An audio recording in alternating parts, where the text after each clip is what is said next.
ยินดีต้อนรับทุกคนเข้าสู่วอซ่าแมนชาแนลนะคะวันนี้เราจะมา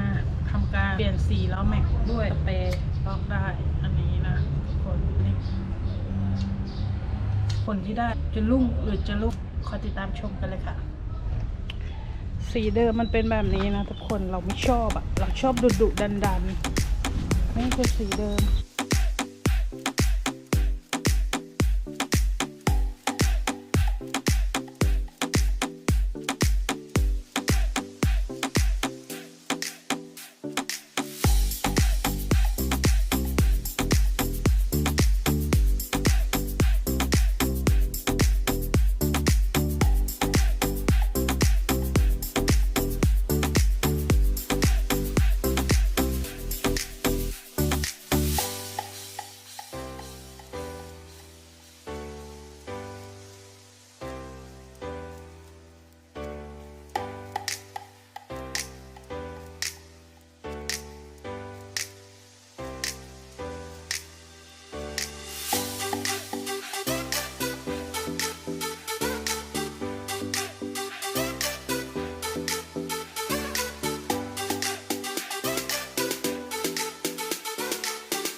ผลงาน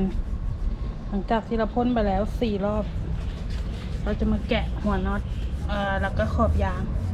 มันลอกออกมาเป็นแผ่นๆแบบนี้เลยนะเจ๋งมากเลยอ่ะ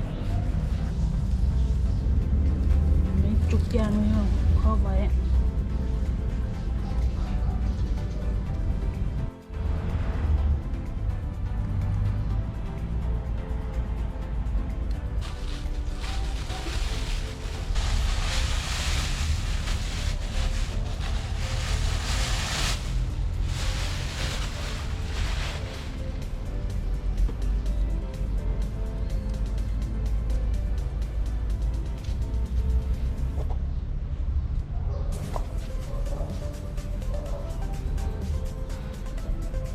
ดันขึ้นมาทันที